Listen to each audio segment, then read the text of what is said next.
আরে এই সুখী, মুরগিকে খাবার দেওয়া হলে রান্নাটা শুরু কর।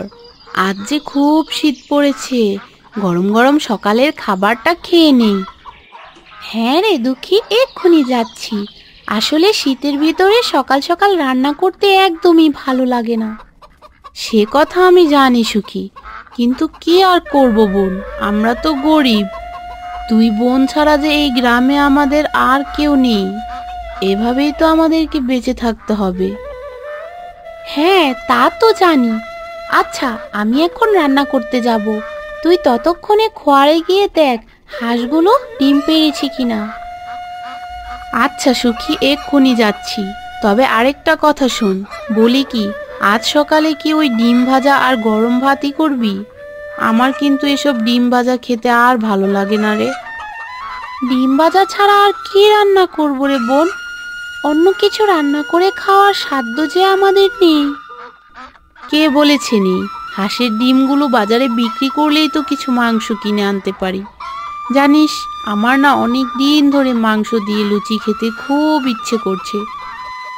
কি করে যে বলবো দুঃখী, আসলে আমারও যে মাংস খেতে খুব ইচ্ছে করছে।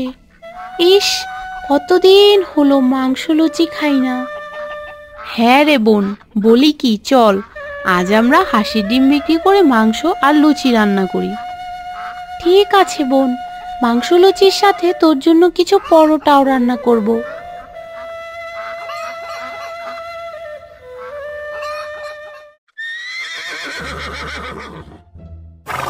দূর ছাতা, এ কেমন মোড়লের বাড়িতে কাজ নিলাম। সারাক্ষণ এই ঘোড়ার ঘাসগুলো কাটতে কাটতেই আর ঘোড়াকে খাওয়াতে খাওয়াতেই দিন চলে যায়। একটু যে চুরি চামারি করবো তারও উপায় নেই। না, এভাবে চললে যে আমার চুরির ব্যবসায় ভাটা পড়ে যাবে। কি রে কানাই, ঘোড়াগুলোকে ঘাস খাওয়াতে খাওয়াতে দিন তো একেবারে পার করে ফেলেছিস। বলি, শুধু ঘোড়াকে ঘাস খাওয়ালেই হবে নাকি? আগে না মোড়ল মশাই, বলুন আমাকে কি কাজ করতে হবে। আপনি যে কাজের হুকুম করবেন আমি সেই কাজই করে দিতে পারবো। হ্যাঁ রে কানাই, সব কাজ পারবি বলেই তো তোকে আমি আমার বাড়িতে কাজ নিয়েছি। এখন ঘোড়ার ঘাস রেখে জলদি একটু বাজারে যা। বাজারে গিয়ে তোর গিন্নিমার জন্য কয়েক ডজন হাঁসের ডিম নিয়ে আয়। তোর গিন্নিমা নাকি এই শীতের ভেতরে হাঁসের ডিম খাবে। ও এই কথা, আচ্ছা ঠিক আছে মোড়ল মশাই, আমি এখনই বাজারে গিয়ে গিন্নিমার জন্য ডিম নিয়ে আসছি। হ্যাঁ রে কানাই, জলদি করে যা, বেশি দেরি করিস না, নইলে তোর গিন্নিমা কিন্তু আমাকে আর আস্ত রাখবে না, বুঝলি?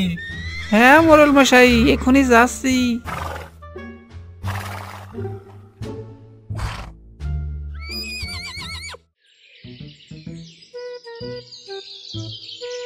যাক বাবা, অবশেষে মোড়ল মশাই তাহলে আমাকে বাজার করার জন্য টাকাগুলো দিল। এবার এখান থেকে কিছু টাকা কেটে সোজা আমার পকেটে রেখে দিতে হবে। হি হি হি। ওই ঘোড়ার ঘাস কেটে মাসে আর কত টাকা মাইনে পাবো, তার চেয়ে তো বেশি টাকা কামাবো মোড়ল মশাইয়ের বাড়ি থেকে চুরি করে। হি হি হি।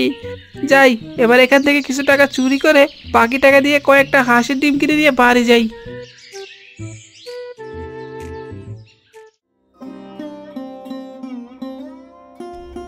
এই ডিম লাগবে, ডিম ডিম নিয়ে নিন গো, হাঁসের ডিম। এই ডিম আছে গো, ডিম। আরে এই মেয়ে, এই হাঁসের ডিমের ডজন কত করে বিক্রি করছিস? হাঁসের ডিম তো ডজন 60 টাকা করে বিক্রি করছি, তবে আপনার জন্য 10 টাকা কম রাখবো। বলুন আপনাকে কত ডজন ডিম দিব? না না, এক ডজন ডিমের দাম 50 টাকা কিছুতেই হতে পারে না। তোকে আমি 30 টাকা দেব। জলদি করে আমাকে কয়েক ডজন হাঁসের ডিম ব্যাগে ভরে দে। না না কাকা বাবু, 30 টাকা করে ডজন আমি ডিম কিছুতেই বিক্রি করব না। আপনি অন্য কোথাও থেকে কিনে নিন। এই মেয়ে, তুই আমাকে চিনিস আমি কে? আমি হলাম এই গ্রামের মোড়ল মশাইয়ের চাকর। আমার সাথে বেশি কড়াকড়ি করলে তোকে কিন্তু সোজাই বাজার থেকে বের করে দেব।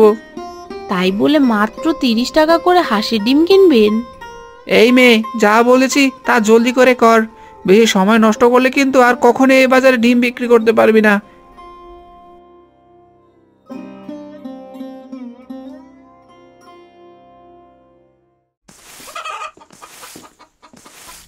আরে এই দুঃখী, তোর হাতে যে মাংস দেখছি না। তুই না বললি ডিম বিক্রি করে মাংস কিনে আনবি? আমি মাংস কিনে আনতে পারিনি রে বোন। বাজারে যে মাংসের অনেক দাম, অত টাকা ডিম বিক্রি করেও পাইনি, আর তাই মাংসও কিনে আনতে পারিনি। কি সব বলছিস দুঃখী? তোকে তো আমি হিসেব করেই ডিম দিয়েছিলাম, সাথে আরো 2 ডজন ডিম বেশিও দিয়েছি, যাতে তুই কিছু কিনে খেতে পারিস। তাহলে মাংস কেনার টাকা হলো না কেন? আসলে মোড়ল মশাইয়ের চাকরটা আমার থেকে কম দামে হাঁসের ডিম কিনে নিয়ে গেছে, তাই আর মাংস কিনতে পারিনি। বলিস কি রে দুঃখী? মোড়ল মশাই তো খুব ভালো লোক, তাহলে তার চাকরটা এরকম জুলুম করে কম দাম দিল কেন? না না, এক্ষুনি এই চাকরের বিষয়টা মোড়ল মশাইকে জানাতে হবে। না না, থাক বোন, চাকরটা নিশ্চয়ই খুব গরিব। আমরা মোড়ল মশাইয়ের কাছে বিচার দিলে বেচারা নিশ্চয়ই কাজ চলে যাবে। না না দুঃখী, অন্যায়কে কোনোভাবে প্রশ্রয় দেওয়া ঠিক না। আমি এক্ষুনি মোড়ল মশাইকে সব জানিয়ে আসছি। তুই ঘরে গিয়ে ডিম ভাজা দিয়ে ভাত খেয়ে নে।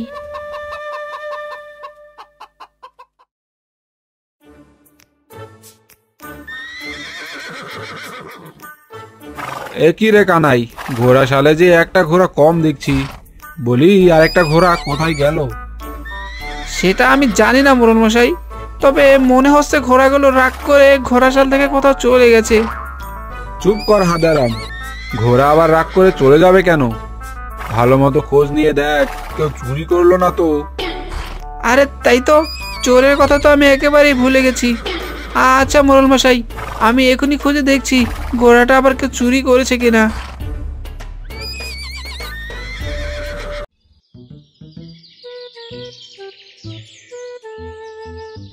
ঘোড়া, আরে এই ঘোড়া, কোথায় তুই? আয় বাবা আয়, ঘরে আয়। হি হি হি, রাগ করে আর বাইরে থাকিস না। তুই আর ঘরে ফিরবি বা কি করে? তোকে তো আমি চুরি করে সোজা বাজারে বিক্রি করে দিয়েছি। হি হি হি। যাক বাবা, মোড়ল মশাই একেবারেই বুঝতে পারেনি যে তার শখের ঘোড়াখানা আমি চুরি করে বাজারে বিক্রি করে দিয়েছি। হি হি হি।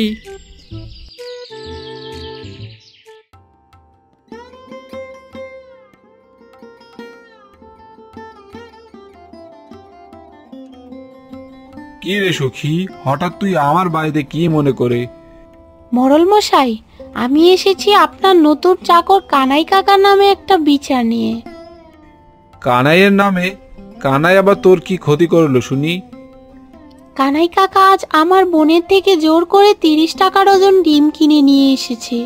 সে আরো বলেছে কম দামে ডিম না দিলে নাকি আপনি আমাদের বাজার থেকে বের করে দিবেন। কি সব বলছিস সখী?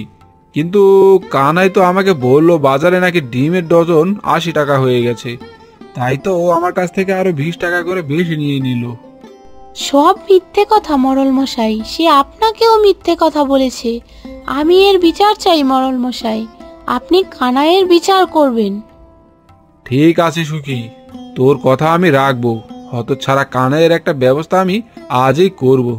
যা, তুই তোর বাড়ি যা।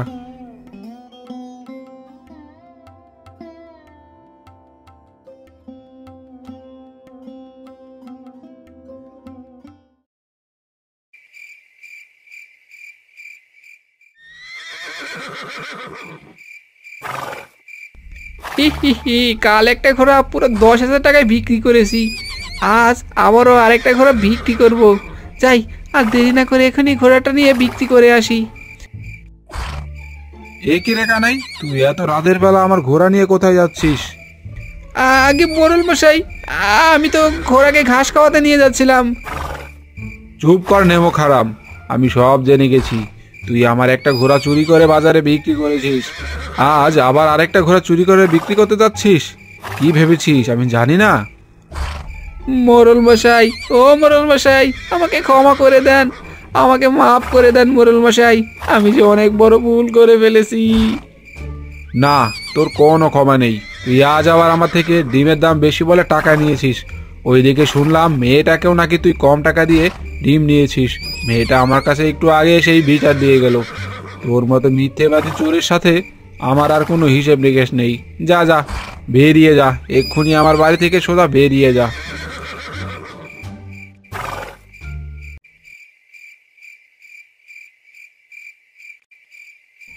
কি রে দুঃখী, ভাত খাচ্ছিস না যে? মন খারাপ কেন? প্রতিদিন ডিম ভাজা দিয়ে ভাত খেতে ভালো লাগে না রে বোন। কি আর করবি দুঃখী, আজ তো আর ডিম বিক্রি করে মাংস কিনতে পারলি না। যদি পারতি তাহলে তোকে আমি লুচি মাংস রান্না করে দিতাম। ওই কানাই কাকা বাবু যদি কম দাম না দিত তাহলেই তো মাংস কিনে আনতে পারতাম। থাক দুঃখী, তুই মন খারাপ করিস না। হাঁসগুলো কাল যা ডিম দিবে তা কাল বাজারে বিক্রি করে মাংস কিনে নিয়ে আসবো। এরপরে সেই মাংস রান্না করে আমরা দুই বোন লুচি পরোটা খাবো। ঠিক আছে, এবার তাহলে ডিম দিয়ে ভাত খেয়ে নে।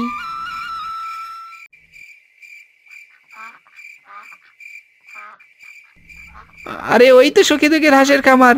সুখী দুঃখী মোড়ল মশাইয়ের কাছে আমার নামে নালিশ করেছে। না না, ওদেরকে আমি কিছুতেই ছাড়বো না। হি হি হি, ওদের ছেড়ে দিলেও ওদের ডিম পাড়া হাঁসগুলো তো কিছুতেই ছাড়তে পারি না।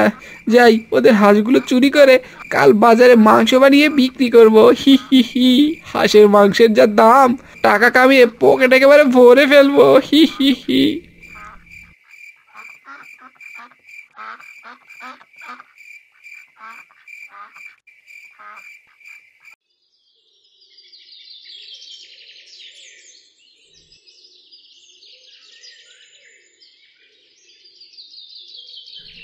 বোন, আরে এই সুখী বোন, কোথায় তুই?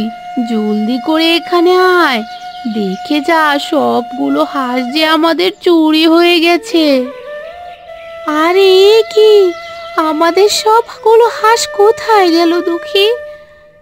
সবগুলো হাঁস চুরি হয়ে গেছে রে বোন। আমরা যে একেবারে নিঃস্ব হয়ে গেলাম। এখন থেকে আমাদের সংসার চলবে কি করে? সুখী দুঃখী, তোদের হাঁস চোরকে আমি হাতে নাতে ধরেছি। এই হতচ্ছাড়া আজ তোদের হাঁসগুলো চুরি করে বাজারে মাংস হিসেবে বিক্রি করছিল। আমি বুঝতে পেরেছি এগুলো কানাই চুরি করেছে, তাই বেটাকে সোজা ধরে তোদের বাড়িতে নিয়ে এসেছি। সুখী দুঃখী, আমাকে মাফ করে দাও। আমি যে তোমাদের অনেক বড় ক্ষতি করে ফেলেছি। এবারের মতো আমাকে দয়া করে মাফ করে দাও। তোমাকে ছেড়ে দিলেই তো আমাদের হাঁসগুলো ফিরে আসবে না। তুমি যে আমাদের সংসারের একমাত্র সম্বলটুকু কেড়ে নিয়েছো। সুখী দুঃখী, তোদের সবগুলো হাঁস হতচ্ছাড়া জবাই করতে পারেনি। তোদের সবগুলো হাঁস এখন অক্ষত আছে, তবে একটা হাঁসের মাংস আছে। ওটার জন্য আমি তোদেরকে গ্রামের মোড়ল হিসেবে ক্ষতিপূরণ দিয়ে দেব। এখন এই হতচ্ছাড়াকে পুলিশে দিয়ে আসি, কেমন? দুঃখী, আমাদের সবগুলো হাঁস তো ফিরে পেলাম, কিন্তু এই একটা হাঁসের মাংস এখন কি করব? কি আর করব বোন, চল আজ আমরা এই হাঁসের মাংসগুলো রান্না করে লুচি আর পরোটা দিয়ে খেয়ে নিই। হ্যাঁ রে দুঃখী, তুই তো ঠিক কথাই বলেছিস। তাহলে আর আমাদের অত টাকা দিয়ে মাংস কিনতে হবে না। চল আজ এই হাঁসের মাংস দিয়ে লুচি আর পরোটা রান্না করি। হ্যাঁ বোন, রান্না শেষে দুই বোন পেট ভরে মাংস দিয়ে লুচি আর পরোটা খাবো।